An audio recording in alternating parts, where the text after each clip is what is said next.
যে মদ খেয়ে নিজের দণ্ডরে ধরে রাখতে পারে না, নিজের দণ্ডের ব্যালেন্স থাকে না, কেমনে মদ খায়? Here I come.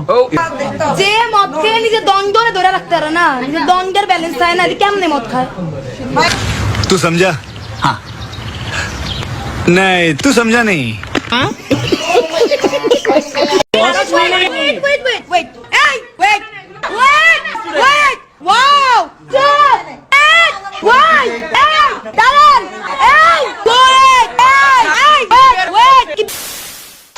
স্ক্রিনে যে মেয়েটাকে দেখতে পাচ্ছেন তার নাম হচ্ছে ফারজানা সিতি। তিনি ঢাকা বিশ্ববিদ্যালয়ের একজন ছাত্রী। রিসেন্টলি একজন আর্মি অফিসারের সাথে, একজন আর্মির ক্যাপ্টেনের সাথে সে বাগবিতণ্ডায় জড়ায় এবং এমন ভাবে সে ভাইরাল হয়েছে, ম্যাসিভ আকারে ভাইরাল হয়েছে এবং তার অতীতের অনেক কুকীর্তি এখন ভাইরাল হইতেছে এবং সবকিছু প্রকাশ পাচ্ছে। সে কিভাবে লাইফ লিড করে, তার দৈনন্দিন রুটি রুজি কেমন ছিল, তার ফেসবুক প্রোফাইল ঘেটে ঘেটে পাবলিক সবকিছু বের করে উদ্ধার করে দিছে। ইনফ্যাক্ট অনেকে বলতেছে একে আমরা বাংলার বাঘিনী বলেছিলাম সেই সময়ে।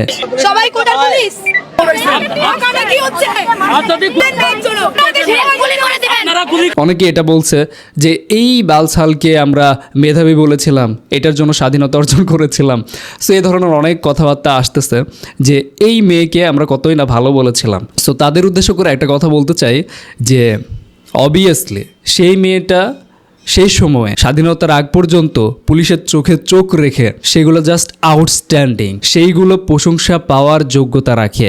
সে সেই সময়ে যেটা করেছে সেটা যদি দৌলতদিয়ার কোনো মেয়ে এসেও করতো, সেটাকেও বাংলাদেশের মানুষ অ্যাপ্রিসিয়েট করতো এবং বাংলার বাঘিনী বলতে দুইবার ভাবতো না। সেই সময়ে এটা দরকার ছিল। বর্তমানে সে যেটা করেছে এটা অতিরিক্ত বাড়াবাড়ির ফল। সে ডিজার্ভ করে, বর্তমানে যে ট্রলটা হইতেছে সেটা সে ডিজার্ভ করে। আমাদের ভুলে গেলে হয়তো চলবে না, সেই সময় এই মেয়েটি যেটা করেছে, পুলিশের চোখে চোখ রেখে কথা বলতে শিখিয়েছে, সেই মুহূর্তে সে প্রশংসা পাওয়ার যোগ্য, তাকে বাংলার বাঘিনী বলা যায়। বাট স্বাধীনতার পরে এসে সেই মেয়েকে এই সময়ে ট্রল করা উচিত? আমার মতে উচিত। বর্তমানে একজন আর্মির ক্যাপ্টেনের সাথে, একজন আর্মি অফিসারের সাথে সে যেভাবে বিহেভ করেছে সেটার পিছনে যদি আমরা জানতে চাই, সে একজন ধর্ষকের শাস্তি চেয়েছে এবং 10 মিনিট চেয়েছে পুলিশের কাছ থেকে তাকে নিয়ে মারার জন্য, এবং army officer casually, formally, professionally সেটাকে হ্যান্ডেল করেছে, যার জন্য সে পুরস্কৃত হয়েছে।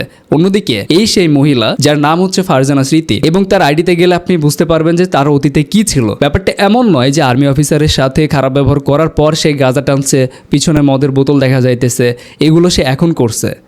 নট এট অল, এগুলো সে অনেক আগেই করছে। ইভেন যখন সে বাংলার বাঘিনী রূপে প্রকাশ পায় তখনও কিন্তু এগুলা বাংলাদেশের মানুষ ঘেটে ঘেটে বের করে নাই। স্টিল নাও তার প্রোফাইলে যারা আছে সবাই জানে কিন্তু এই মহিলা কেমন, এই মেয়ে কেমন। সো তখনও কিন্তু তারা কেউ বের করে নাই, কারণ সেই মুহূর্তে সে প্রশংসার যোগ্য এমন কাজ করেছে। বাংলাদেশের স্বাধীনতা আনার জন্য পুলিশের চোখে চোখ রেখে কথা বলেছে সেই সময়ে সে প্রশংসা পেয়েছে, এটা সে ডিজার্ভ করে।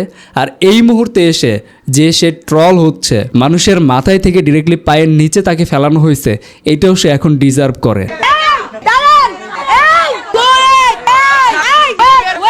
সেই বাকবিতণ্ডা শুনে যেটা বোঝা যাচ্ছে যে একজন ধর্ষককে তারা পুলিশের কাছে নিয়ে এসেছে এবং সে পুলিশের কাছে স্টেটমেন্ট দেওয়ার পরে তাকে তারা মারার জন্য চেয়েছে। তাদের এই দাবিটা অবশ্যই যৌক্তিক, কেননা যাদেরকে রেপ করা হয়েছে তারা নিজেরাই সেখানে ভিকটিম ছিল, তাদের মধ্যে অনেকেই ছিল সেখানে, তারা চেয়েছে মারার জন্য, তারা রাগের বশবর্তী হয়ে চাবে, এটা স্বাভাবিক। কিন্তু বাংলাদেশের আইন অনুযায়ী সেই সময়ে যখন সেনাবাহিনী সেখানে উপস্থিত হয় তারা সেটা করতে অস্বীকৃতি জানায়, এবং এটা তাদের দিক থেকে রাইট আছে, মেয়েদের দিক থেকে মেয়েরা রাইট আছে।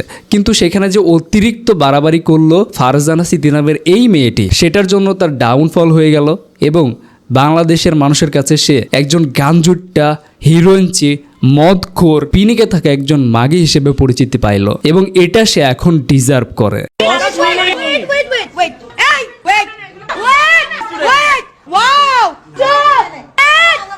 দেখুন, এই মেয়ের কথা যখন প্রথম থেকে আমি শুনতেছিলাম, এই মেয়ে অলওয়েজ হাইপার থাকে, কারণ তার কথা বলার এক্সেন্ট এবং অন্য মেয়েদের কথা বলার এক্সেন্ট দেখলে আপনি বুঝতে পারবেন এই মেয়ে যে নেশাগ্রস্ত, তার ঠোঁট বা সবকিছু দেখলে, অ্যাটিটিউড দেখলে বোঝা যায়। বাট অতিরিক্ত বাড়াবাড়ির ফল আসলে ভালো না, এটা আবারও প্রমাণিত হইল। হ্যাঁ, তারা যেটা একজন ধর্ষকের শাস্তি চেয়েছে এভাবে, সেটা তাদের দিক থেকে যৌক্তিক, বাট এইভাবে একজন ক্যাপ্টেনের সাথে কথা বলাটাও তাদের জন্য একটা লজ্জাকর ব্যাপার, সেটা তাদের বোঝা উচিত ছিল।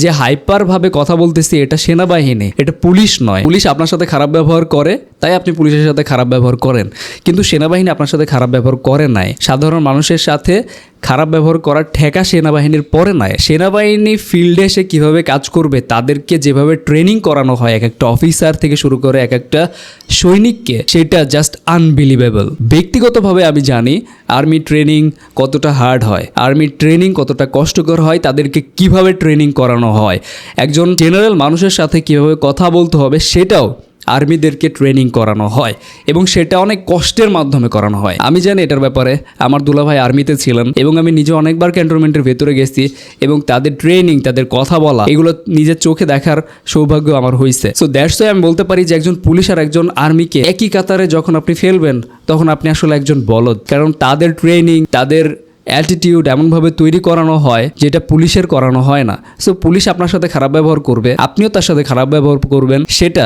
যৌক্তিক। বাট আপনি যখন একজন সাধারণ মানুষ হয়ে একজন আর্মির সাথে খারাপ ব্যবহার করবেন, আর্মি কিন্তু আপনার সাথে খারাপ ব্যবহার করবে না। এই ব্যাপারটা নিয়ে তাদেরকে অনেকভাবে ট্রেনিং করানো হয়। তাদেরকে ফিল্ডে আসলে খুব একটা কাজ করতে হয় না পুলিশের মতো, কারণ তারা অলওয়েজ থাকে ক্যান্টনমেন্টের ভিতরে এবং যুদ্ধের জন্য অলওয়েজ তারা প্রস্তুত থাকে। সামরিক শাসন যে কোনো সময় জারি হইতে পারে, সেই জন্য তাদেরকে প্রিপেয়ার করা হয় ট্রেনিংয়ের মাধ্যমে। সো তারা এই ব্যাপারটা জানে যে সাধারণ মানুষকে কীভাবে হ্যান্ডেল করতে হবে। এছাড়াও আর্মিদেরকে অনেকভাবে অনেক ট্রেনিং করানো হয় যেগুলো শুনলে আপনাদের আত্মা কেঁপে উঠবে।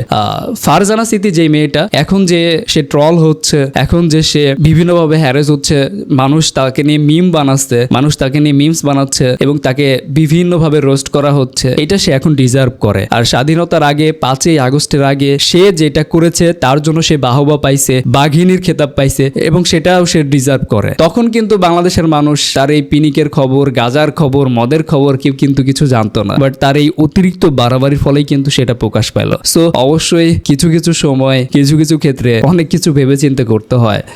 এটা পুলিশ না, এটা সেনাবাহিনী। আপনার কি মতামত সেটা অবশ্যই কমেন্টে জানাবেন। বিশেষ করে তার এই সিগারেট ধরার স্টাইলটা আপনাদের কাছে কেমন লাগছে সেটা অবশ্যই কমেন্টে জানাবেন।